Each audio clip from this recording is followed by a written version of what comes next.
Hola a todos y bienvenidos a Biblioteca Resumida. Aquí encontrarás los mejores resúmenes de libros, perfectos para aquellos que aman la lectura, pero que no siempre tienen el tiempo para leer cada página. Si te gusta el contenido, no olvides suscribirte al canal para no perderte ningún resumen. Vamos a empezar. Resumen de por qué compramos la burra de Ramón Nogueras. A mí no me la dan con queso. Claro que sí, guapi. La historia comienza con un caso paradigmático de estafa, el escándalo de Fórum Filatélico y Afinsa. Un fraude piramidal que logró engañar a cientos de miles de personas durante años. La pregunta clave no es cómo lograron engañarlas, sino por qué quisieron creer. Aquí se expone la tesis central del libro. Todos somos susceptibles a ser persuadidos y manipulados, aunque creamos lo contrario. La confianza ciega en nuestra racionalidad nos hace vulnerables a engaños bien diseñados. Se analiza el mecanismo psicológico de la autojustificación y la dificultad de aceptar que hemos sido engañados, incluso cuando la evidencia es abrumadora. Primera parte. En el principio fue el verbo. Palabras de persuasión. Los atajos que nos pierden. Heurísticos y sesgos en persuasión. Nuestro cerebro es una máquina que busca eficiencia. No podemos procesar toda la información a la que estamos expuestos, así que recurrimos a atajos mentales, los heurísticos. Estos atajos, aunque útiles en muchas situaciones, nos hacen vulnerables a errores sistemáticos, los sesgos cognitivos. Desde la aversión a la pérdida hasta el efecto halo, estos sesgos nos predisponen a tomar decisiones irracionales. Se presentan ejemplos cotidianos en los que estos sesgos afectan nuestras elecciones, desde compras impulsivas hasta la confianza ciega en la publicidad. También se explora cómo los medios de comunicación y las redes sociales potencian estos sesgos al reforzar creencias preexistentes en lugar de desafiarlas. Primer arma. Quid pro quo. Clarice. La reciprocidad y la deuda.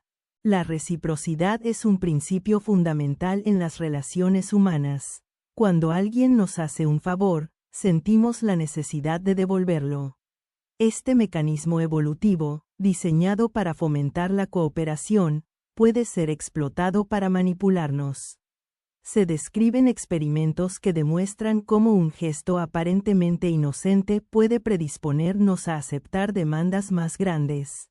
Desde estrategias de marketing que regalan muestras hasta sectas que ofrecen hospitalidad antes de pedir una donación, la reciprocidad se usa como una trampa sutil. La clave está en hacer que el favor inicial parezca espontáneo e incondicional, aumentando así la sensación de deuda en la víctima. Segunda arma. Esclavos del pasado. Compromiso y consistencia. Las personas sienten la necesidad de actuar de manera coherente con sus decisiones previas. Una vez que hemos dado un pequeño paso en una dirección, es más fácil seguir avanzando en la misma línea que admitir que nos equivocamos. Este principio explica por qué la gente permanece en relaciones destructivas o por qué alguien que ha invertido en una estafa sigue aportando dinero en lugar de aceptar la pérdida. Se analizan casos en los que el compromiso inicial es mínimo pero suficiente para atrapar a las personas en una espiral de autojustificación. Desde los trucos de los vendedores de coches hasta las técnicas de los juegos de azar, el principio de consistencia es una herramienta poderosa de manipulación. Tercera arma. Come mierda. Millones de moscas no pueden estar equivocadas.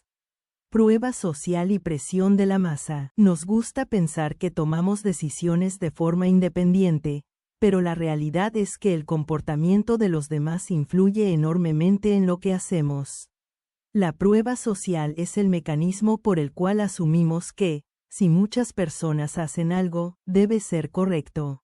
Se presentan estudios sobre cómo este principio opera en situaciones tan diversas como la moda, la religión y los movimientos políticos. Se analiza el caso de estafas multitudinarias, donde el miedo a ser el único escéptico impide a las víctimas cuestionar lo que sucede a su alrededor. La presión de grupo refuerza la prueba social, convirtiéndola en una herramienta de persuasión extremadamente eficaz. Cuarta arma. ¿Cómo te voy a mentir si soy de los tuyos? Agrado y semejanza. Las personas confían más en quienes les resultan agradables o similares a ellas. Este principio, usado por vendedores, políticos y líderes sectarios, se basa en nuestra necesidad de sentir afinidad con los demás. Se presentan ejemplos de cómo los estafadores se aprovechan de este mecanismo, construyendo una falsa relación de confianza con sus víctimas. También se explora cómo la publicidad y el marketing utilizan figuras con las que el público se identifica para aumentar la efectividad de sus mensajes. La clave de esta técnica radica en crear una conexión emocional antes de introducir la persuasión. Quinta arma. Llevo una bata, hazme caso. Esclavos de la autoridad. Desde la infancia, aprendemos a respetar la autoridad. Esta tendencia nos hace vulnerables a la manipulación cuando una figura de poder nos da instrucciones. Se presentan experimentos como el de Milgram, en el que personas comunes obedecen órdenes que van en contra de su moral solo porque provienen de una figura con autoridad. Se explora cómo este principio se aplica en el mundo real, desde la obediencia ciega en contextos laborales hasta la influencia de médicos y expertos en decisiones personales. La apariencia de autoridad, más que la autoridad real, es suficiente para generar obediencia. Sexta arma. La locura de las rebajas, escasez y aversión a la pérdida. Las personas valoran más aquello que perciben como escaso. La aversión a la pérdida es un sesgo que nos hace evitar perder algo más que buscar ganar algo nuevo.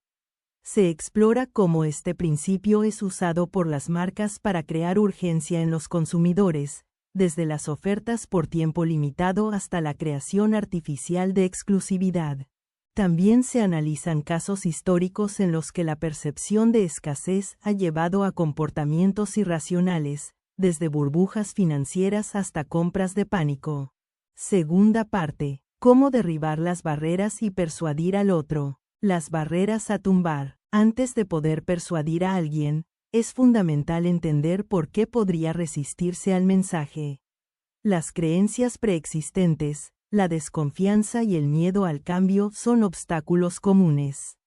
Se analiza la importancia del reactance, un fenómeno psicológico que lleva a las personas a rechazar lo que perciben como una imposición.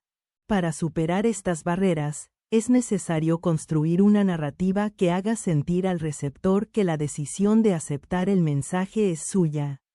Estrategias como la validación de sus preocupaciones, el uso de historias personales y la presentación de pequeños compromisos ayudan a crear un ambiente de apertura. Persuasión.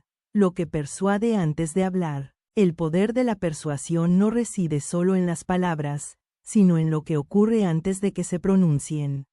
El entorno, la predisposición emocional y los detalles previos pueden marcar la diferencia entre un mensaje aceptado o rechazado. Se presentan estudios que demuestran cómo ciertas frases, gestos o elementos del ambiente pueden preparar a una persona para ser más receptiva. La primera impresión y la credibilidad inicial juegan un papel clave.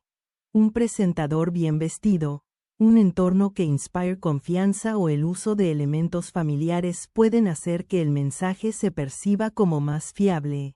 Séptima arma. Todos somos nosotros. Unidad. Las personas son más propensas a confiar y seguir las recomendaciones de aquellos con quienes se sienten identificadas. Se analiza el impacto de la identidad grupal en la persuasión y cómo los líderes carismáticos han utilizado esta estrategia a lo largo de la historia. El sentimiento de nosotros contra ellos refuerza la cohesión y minimiza la resistencia. Los políticos, vendedores y manipuladores explotan esta necesidad de pertenencia para generar lealtad y adhesión a sus mensajes. La clave está en reforzar la conexión con el receptor, presentándose como parte de su grupo y compartiendo sus valores. Tercera parte. La estafa y la mentira. Detectar mentiras. La mentira es una herramienta cotidiana, pero identificarla no es sencillo. Se desmontan los mitos sobre el lenguaje corporal y las señales universales de engaño. No hay gestos inequívocos que delaten a un mentiroso, pero el contexto y la coherencia en la narrativa pueden ayudar a detectar inconsistencias. Se presentan estudios que muestran cómo los embaucadores crean historias verosímiles y cómo la credibilidad se construye a través de la repetición y la confianza. 1. You lock the target. ¿Cómo identifican y se acercan al blanco? Los estafadores no eligen víctimas al azar. Se analizan los criterios que utilizan para seleccionar a sus objetivos. Personas con vulnerabilidades emocionales, necesidad de validación o una disposición a creer en promesas extraordinarias. El primer paso es generar una sensación de confianza, haciendo que la víctima se sienta especial y comprendida. Una vez establecido este vínculo, se allana el camino para la manipulación. 2. You bait the line. Las historias que usan para engancharnos. El poder de una historia bien contada es una de las herramientas más efectivas de los embaucadores. Se analizan los elementos narrativos que hacen que una historia sea creíble y cómo están diseñadas para generar confianza. Las estafas se construyen sobre relatos convincentes que apelan a las emociones y refuerzan las expectativas de la víctima. Desde los fraudes financieros hasta los engaños sentimentales, el factor común es una historia que parece demasiado buena para ser mentira. 3. USLOWL spread the net. Mantener la confianza, exprimir más y más. Una vez que la víctima está dentro de la estafa, el objetivo es evitar que se salga. Se explican las estrategias utilizadas para mantener la confianza, incluso cuando empiezan a aparecer signos de alerta. La introducción de cómplices, pequeños beneficios iniciales y la creación de un compromiso progresivo hacen que la víctima siga invirtiendo tiempo, dinero y energía en la mentira. La manipulación emocional juega un papel clave en esta fase. And 4. You catch the man. ¿Cómo acabar con el cuento y pasar al siguiente blanco?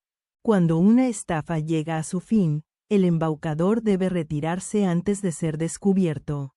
Se analizan las técnicas utilizadas para cerrar la historia sin levantar sospechas y cómo muchas veces dejan abierta la posibilidad de futuros engaños. Algunos logran desaparecer sin dejar rastro, mientras que otros se reinventan para empezar de nuevo con otra víctima. Se presentan ejemplos de estafadores reincidentes que han perfeccionado el arte de la mentira. ¿Cómo borregos al matadero? El libro concluye con una reflexión sobre la vulnerabilidad humana ante la manipulación. Se plantea la cuestión de si realmente podemos protegernos de ser engañados o si es una consecuencia inevitable de nuestra naturaleza social. Se destaca la importancia del pensamiento crítico y la educación para minimizar el impacto de la persuasión y la estafa en nuestra vida diaria. Y hasta aquí el resumen de hoy en Biblioteca Resumida. Espero que te haya gustado y que te animes a leer el libro completo. Si te pareció útil o interesante, no dudes en darle un pulgar arriba, eso nos ayuda muchísimo. También te invito a suscribirte al canal para que no te pierdas los próximos resúmenes. Gracias por vernos y hasta el próximo libro.